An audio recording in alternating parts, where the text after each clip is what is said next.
Nós temos esses exames que vocês realizam, que a gente acabou de ver, que são exames mais específicos, exames mais modernos. Ajuda bastante. Aonde você consegue, o objetivo maior desse exame é atingir a precocidade do problema. É descobrir quando a coisa ali está começando para que essa pessoa possa tratar e não evoluir isso a um quadro de insuficiência cardíaca. Muito se fala sobre atividade aeróbica versus capacidade cardíaca. O atleta de fisiculturismo, na sua grande maioria, detesta fazer cardio. Quantos atletas seus gostam de fazer cardio, Carlos? Quantos? Acho que nenhum, cara. Pouquíssimos, né? Só ouvi um cara falando aqui hoje, Cariani gosta. Acho que o Renato é o... eu acho que talvez eu seja o único que gosta de fazer cardio. Tá fora da média. O Renato agora que estava com o joelho ali com o procedimento, ele não ia poder fazer cardio, ele estava pensando no que ele poderia fazer de manhã para fazer alguma coisa de atividade. Mas assim, eu queria que o Pacho comentasse um pouquinho do teu estudo agora, Pacho. Justamente isso que o Renato falou, sobre atividade, sobre o cardio e ação. Comenta do teu grupo dos 10 atletas, isso é interessante pro pessoal de casa. Então a gente está comparando os atletas que fazem esse cardio controlado dentro de uma zona de treinamento e o grupo que faz o cardio tradicional ali, sobe na esteira, dá aquela caminhada, ou aquele passeio na rua ali que o cara conta como um cardio. E a gente vai fazer a comparação do VO2 máximo? Do VO2 máximo, das adaptações cardíacas de cada grupo. A vantagem de você estar fazendo isso sob uma zona de treinamento. Que isso aí, a gente já vê pouco atleta gostando de fazer cardio. E atleta de bodybuilding fazendo cardio dentro de uma zona de treinamento, a gente nunca vi. Isso a gente nem vê. Assim, tipo, fazer uma série e vai fazer um cardio? Não. A gente fazer o controle da frequência e ele trabalha dentro daquela zona de treinamento. Ah, tá. No treino de musculação dele, você ir lá medindo a frequência cardíaca? Não, do aeróbico. Do aeróbico. Ele vai fazer a atividade de musculação dele normalmente. Você não fez a ergo, né? Por causa do joelho. Mas lá dentro da ergo, a gente vai ter dados de zona de treinamento para maior queima de gordura, para aumento da capacidade cardíaca. E daí a gente vai programar o treinamento cardíaco desse atleta dentro daquela zona de treinamento que eu tive o resultado lá da ergo. Então a gente consegue ter dados muito precisos aí de como fazer. E a gente está fazendo um estudo que vai comparar os dois grupos. A gente quer mostrar ali a vantagem que esse atleta que trabalha dentro de uma zona de treinamento do seu cardio vai ter sobre esse atleta que faz um cardio, mas sem um controle. Inovador, Pacho, aí. Tá encabeçando o trabalho, Pacho. Você vai conseguir padronizar um cardio para aumento da queima de gordura, para melhora da performance dele, para ter um gasto calórico mais efetivo, porque hoje isso é uma eterna discussão, né? Qual é o melhor tipo de cardio? E essa frequência muda de atleta para atleta. A zona de queima de gordura do William é uma, do Zanca é outra, a minha é outra. E com o tempo também, né, Pacho? Ou seja, hoje o Zanca é um. Daqui a 2 meses, por isso a importância dessa avaliação longitudinal. Né? Porque hoje ele na preparação, hoje que ele está, é diferente do offside. Ou seja, o cardio dele na zona de treinamento vai ser diferente hoje do que ele está no off. Tá, isso é importante. Só lembrando que, aproveitando que você fez aquela pergunta, acabei não respondendo, sobre a importância do aeróbico para o cara, do cardio. A atividade aeróbica no paciente, né, ajuda muito a proteção cardiovascular. Protege muito o coração. Por quê? Quando você faz uma atividade física aeróbica, você faz, além de você melhorar o teu condicionamento físico, você faz a abertura dos vasos periféricos. E isso Quem são os vasos periféricos? Né? No caso, as artérias. As grandes artérias periféricas. As artérias. Não. A periferia mesmo. Vasos arteriais lá na periferia. Mas assim, a consequência, mas o central tem que estar liberado para a periferia. Então, para femorais, justamente o meio inferior que o Luciano está falando. Eu tenho que ter esse grande vaso aberto. Para que essa periferia, propriamente dito que ele falou, os vasos mais superficiais, que é isso que ele está falando, esteja aberto. Então, quando você abre periferia, tá? O que o teu coração percebe? Você não tem uma carga maior. Ou seja, o coração olha assim, galera, não precisa fazer muita força não. Lá embaixo está tranquilo, a pressão é tanto. Pode mandar sangue. De boa. Se você tem um vaso periférico mais fechado, vaso lateral periférico mais fechado, você tem uma resistência. O coração para mandar sangue para frente e fala assim, galera, lá embaixo está tudo fechado, lá está com uma resistência muito grande, nós temos que fazer mais força para mandar sangue para frente. Teu coração trabalha com mais carga. Lembra aquele pontinho vermelhinho que a gente viu no teu exame? É isso aí. A gente vai por definição. Débito cardíaco é volume sistólico vezes a frequência cardíaca. Ou seja, quanto maior o débito, maior essa dificuldade que você vai ter de justamente tirar esse sangue do coração. Esse volume sistólico que a gente fala, que é a saída de sangue. Então, se eu bato com uma frequência maior, esse meu débito ele vai ter que ser maior. Então, se a minha periferia está aberta, que é o que a gente fala, que eu falei para você, o coração está batendo frouxo, Renato. O que é isso? Eu me pergunto, o que é isso, Alexandre? É justamente isso, onde eu vou ter essa periferia, essa menor resistência periférica. O coração ele vai abrir de uma forma mais suave. Ele torna-se mais eficiente, com menos, ele vai trabalhar menos, com menos carga. Se você tem menos carga ali no coração, você faz menos hipertrofia, menos sobrecarga. A atividade aeróbica que ajuda o coração, ela tem que ser de alta ou baixa intensidade? Depende do que você quer. Você quer perder mais gordura? A frequência é uma. Não vamos pensar na estética, vou falar da saúde do coração. Da estética, a gente já explicou bastante para a galera sobre como isso funciona. Eu quero entender sobre a saúde cardiovascular. A saúde cardiovascular, a intensidade da atividade aeróbica ajuda isso? Ajuda. Por exemplo, o cara que corre tem mais benefícios do que o cara que só caminha, por exemplo? Sim. Se o cara só corre, ele vai ter um benefício. Se o cara só anda, também vai ter benefício também. Só que os estudos mostraram que quem faz as caminhadas diárias e você complementa com HIIT, esses caras têm melhores corações, mais protegidos, né? Ele fica mais protegido. Eu já tinha lido sobre isso também. A tua pergunta foi eu deixei até a sua resposta para ver se o que eu tinha lido era realmente real. O que eu vi é que uma atividade intervalada de alta intensidade é um dos maiores benefícios por coração. Por quê? Porque essa alternância de frequência cardíaca é como se fosse um exercício para o seu coração. É isso. Que é o que a gente institui. É isso que o Pacho está falando do estádio que nós fizemos. Uma vez na semana. Que a gente encabeçou. Pelo menos uma vez na semana, esse grupo de controle vai fazer o HIIT. E você vai fazer HIIT também? Estou fazendo. Mentira.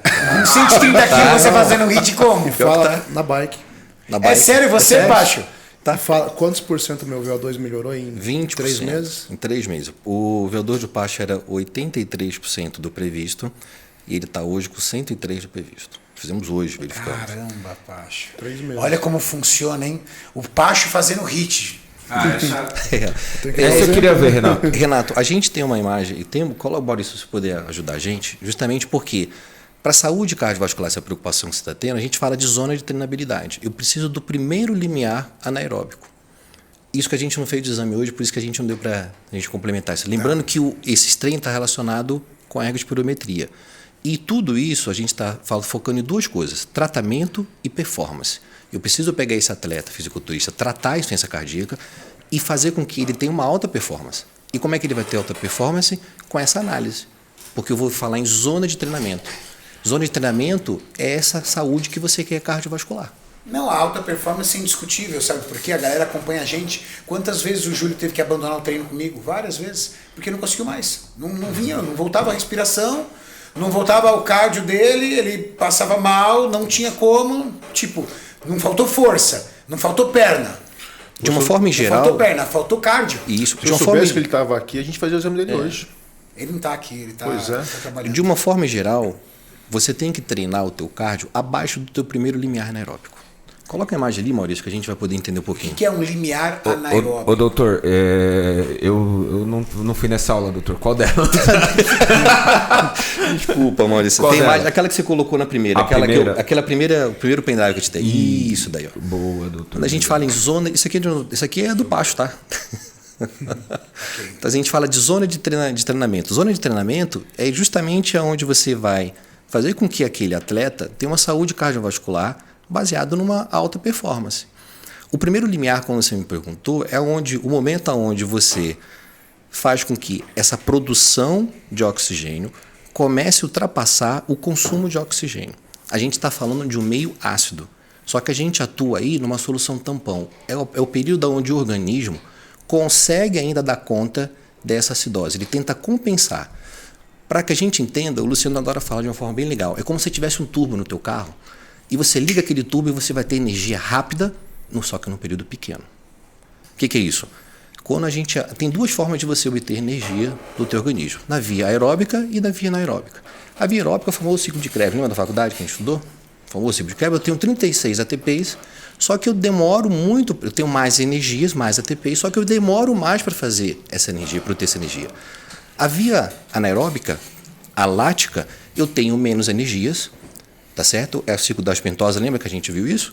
Só que de um momento pequeno, eu tenho um período pequeno disso. Então isso é fundamental porque eu estou estabelecendo o meu limiar de treinamento. Então esse primeiro limiar, onde eu tenho esse consumo desse oxigênio, com essa produção exacerbando de CO2, é o momento da minha faixa ideal de treino. É por isso, e isso está relacionado com saúde cardiovascular, porque eu estou falando de zona de treinamento. Então, assim, no Pacho, normalmente um atleta powerlift, ou seja, o fisiculturismo entra dentro aí, ele fica na zona de conforto, zona 1 e zona 2. Onde no Pacho ali a gente verificou que em 93 a frequência cardíaca dele em 112 é o período onde ele está na situação cômoda. Onde ele está ali na velocidade de 4, 5 km na esteira. Só que eu quero que ele faça 2 hits na semana, 8 tiros, intercalados de 1 minuto, no máximo de 2 minutos de duração, onde ele vai fazer com que ele venha para a zona 3 e zona 4. No mínimo, ele atinge uma frequência entre 127 e 142. Então a tua resposta é assim: poxa, Alexandre, eu preciso ter uma frequência cardíaca muito alta, eu preciso me acabar na esteira para que eu tenha uma saúde cardiovascular? Não. No caso do Pacho, se ele fizer 2 vezes na semana, 2 hits, 8 tiros, que é o que ele está fazendo na bike, entre uma frequência entre 113 e 142, ele está tendo uma melhor performance. Ou seja, não precisa nem ser todo dia. Não. Pode ser um exercício feito semanal. Semanal. Os hits são 2 vezes na semana, tá certo? A gente quer isso que a gente estabeleceu no nosso protocolo. E a gente para hit, né? Isso é para hit. Olha que interessante, né? Para a galera que tem dificuldade aí de acompanhar o papo, porque o papo está um pouco denso hoje, eu vou dividir aqui com vocês um pouco da tradução.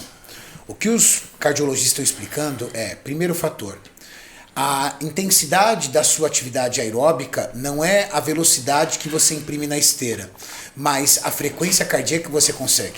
Existem pessoas que com uma velocidade na esteira menor atingem uma frequência cardíaca maior, porque quanto mais condicionado você está, a sua facilidade em atingir velocidades maiores com uma frequência cardíaca menor é muito maior. Exatamente. Afinal de contas, por isso que você vai ver um cara correndo 42 km numa prova de endurance. Ele tem a capacidade fisiológica de manter-se ali numa frequência cardíaca, senão ele teria um infarto no meio da corrida. Legal? Exatamente. Então, o que os especialistas estão propondo aqui? Que um trabalho para a saúde cardiovascular é você trazer essa sua frequência cardíaca entre os 113 e 142 através de um HIIT intervalado. Para esse atleta. Para esse atleta. Atleta Pacho. Para esse atleta. Por quê? Porque o Pacho, dentro desse limiar, ele consegue atingir parâmetros que foram estudados para ele. Exato. Exatamente. Talvez essa frequência cardíaca, para mim, não faça o mesmo trabalho. Exatamente. E talvez essa frequência cardíaca para o Júlio seja muito alto demais. Exatamente. Agora, como é que o paciente descobre isso, doutor? Fazendo a ergoespirometria. Exatamente. A ergoespirometria. Ergoespirometria. Isso, esse exame de ergoespirometria. Esse exame de ergoespirometria vai trazer o quê? O VO2 dele? O exame de ergoespirometria, né, a gente vai complementar depois, né, ele me dá a capacidade de fazer avaliação cardiopulmonar do paciente. Então eu consigo entender como que está a capacidade física desse atleta. Tá? Então eu consigo estudar nele o VO2, que nada mais é a capacidade que o paciente tem de fazer troca gasosa. Eu consigo saber como é que está se o pulso de O2 dele está de forma condizente para aquele tipo de coração. Eu consigo ver o primeiro limiar dele, que vai me dar a faixa de treinabilidade. Então, isso, somente quem faz é a ergoespirometria. Não tem nenhum outro exame que faz isso. Somente a ergoespirometria. O Alexandre é o cara que faz esse tipo de exame. Eu sou mais responsável pela eco. Ele tem mais propriedade para falar isso aí, né, Alexandre? Não, também gosto, estamos dividindo. Mas assim, o que é interessante? A ergoespirometria, ela é o exame gold standard, que a gente chama, para estadiamento da insuficiência cardíaca e da indicação do paciente para transplante cardíaco. Só que a gente verificou o que eu quero na ergoespirometria. Ela saiu dos consultórios, dos hospitais, primeiramente ela foi para o CT do futebol. Daí a gente cai naquela tua primeira pergunta de abrir o podcast. A preocupação de avaliação cardiovascular associado com a alta performance dentro do futebol, ela tem essa preocupação já estabelecida há muitos anos. Coisa que a gente está começando a fazer isso aqui agora, hoje. Mas isso aí é fácil de entender, né? A gente está falando de dinheiro. Exatamente. Entendeu? Isso aí. Cada camarada ali no campo de futebol entendeu quando é vendido vale 30 milhões, 40 milhões, 200 milhões, 150 milhões. Então, o clube de futebol trata os atletas como joias. Exatamente. O fisiculturismo, até 3 anos atrás, os caras ganhavam potinho de suplemento. Agora estão começando a ter bons salários. E esses bons salários, o que os atletas e até os patrocinadores estão olhando? Opa, preciso cuidar da saúde desses atletas, afinal de contas o investimento é muito alto. Exatamente. Essa tudo é visão grana, não adianta. E o que acontece? Então, assim. Rapidinho, só um ponto dessa questão do futebol. E as equipes também querem deixá-los saudáveis para vendê-los também, né? É o que eu falei, são dinheiro, é dinheiro. São dinheiro, tá dinheiro ali Exatamente, rodando, tá trazendo dele. e vão vender. No fisiculturismo, a ideia é justamente essa, da longevidade dele no esporte. Não só no esporte, mas para a vida dele. Porque existe vida pós o esporte dele. Existe. Né? E aí o que acontece? Quando a gente trouxe essa ergospirometria para o esporte, focado no fisiculturismo, a gente quer justamente ter essa relação. O que o Luciano verifica dessa lesão estrutural, eu quero ver a repercussão dessa lesão estrutural metabólica e fisiologicamente. É isso que eu quero. O exame está casado com o outro. Se ele acha um strain baixo nesse paciente, indicativo já de uma cardiotoxicidade, não tem sentido esse atleta ter um VO2 máximo elevado. Não vai conseguir. Nessa amostra que a gente tem de mais de 800 pacientes fisiculturistas, nós verificamos que strain baixo e VO2 baixo. Isso é preditivo. E o VO2 baixo aumenta o seu risco de mortalidade. Isso é fundamental. Então eu analiso na ergospirometria o VO2 máximo, ou seja, o risco que esse paciente tem de mortalidade. Eu avalio o pulso de O2, que o pulso de O2 é o volume sistólico que a gente falou, ou seja, o poder dessa concentração de sangue sair. Se eu tenho uma alteração nesse paciente, normalmente o paciente que não é usuário de esteroide, ele tem indicativo de doença coronariana, pode ter uma artéria entupida. Só que a gente observou que a particularidade é que os pacientes usuários de anabolizante, ele tem essa queda no pulso de O2, condizente da cardiotoxicidade. Então a gente, no laudo da gente agora, a gente está inovando. A gente não coloca só risco de cardiovascular isquêmico, coloca os pacientes usuários de anabolizante com efeito de cardiotoxicidade. Ou seja, o paciente ele não tem artéria entupida, ele tem uma cardiotoxicidade, ou seja, desse strain diminuído dele, repercute na função sistólica. Entendi. São problemas diferentes. Mas o paciente que tem um strain diminuído, se ele tem uma capacidade de contrair com dificuldade, é óbvio que ele vai ter débito cardíaco baixo. No repouso, ele não vai perceber, vai estar tudo bem. Mas no esforço... Nossa, aí ele está lascado. Cai. É isso que acontece. Ele não consegue aumentar o VO2 dele.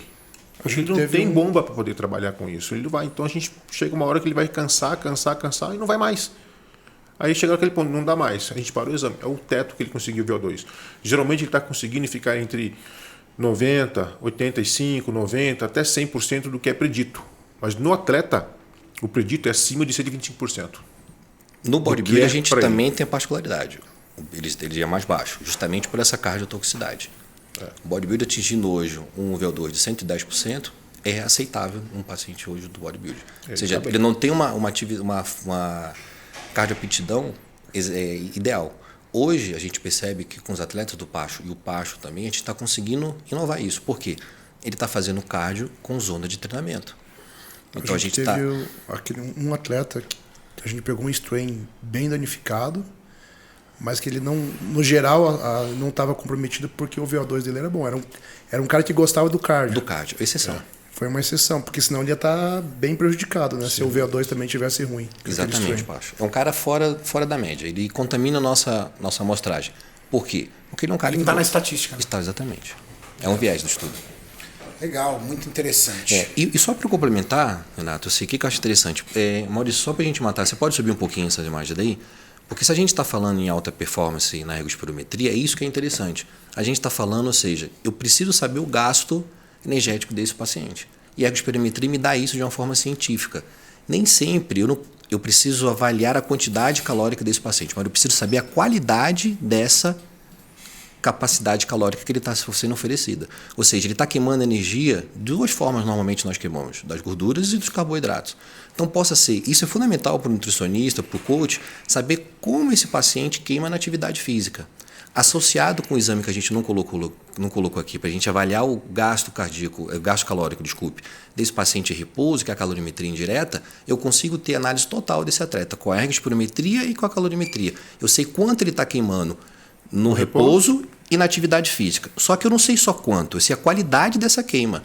Eu sei qual é o produto dessa queima. É gordura? É carboidrato? Isso é fundamental na fase onde esse atleta, principalmente o fisiculturista, ele precisa subir.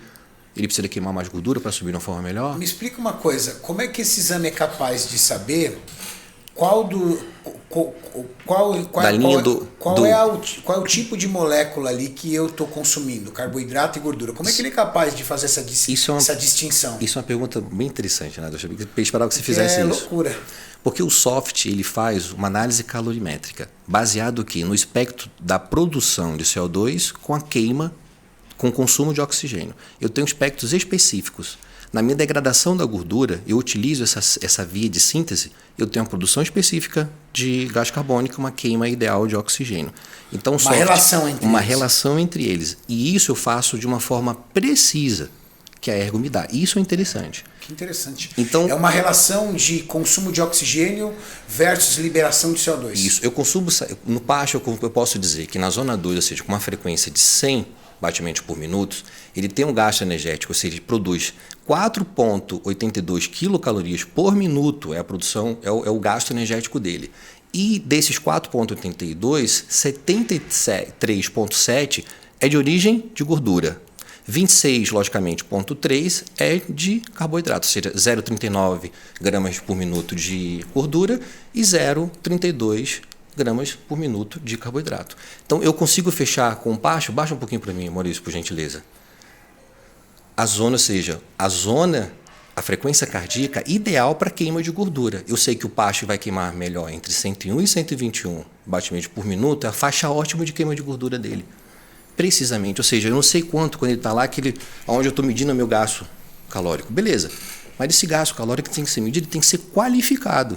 Eu sei que o pasto, a melhor forma, a frequência de ele queimar a gordura é entre 101 e 121. Eu quero dizer que ele não precisa se esgoelar na bicicleta para que uma queima de gordura adequada. Que normalmente o atleta acha isso. E quanto mais ele pedala, quanto maior a frequência dele, ele vai queimar mais gordura. Não.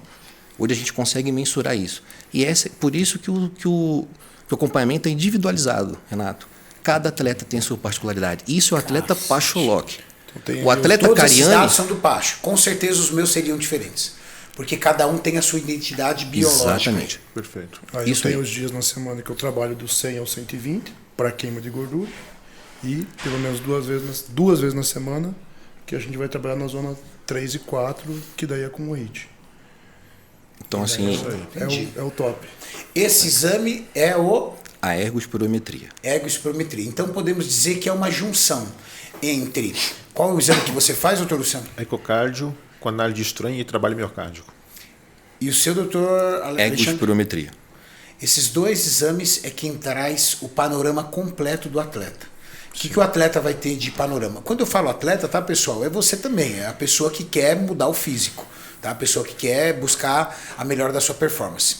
Ele vai ter saúde cardiovascular, associado isso à calorimetria indireta. Vamos somar a calorimetria. Sim, vamos somar. Ele vai ter a quantidade exata da sua taxa de metabolismo basal. Não existe algo mais preciso do que calorimetria indireta. Isso. Não tem.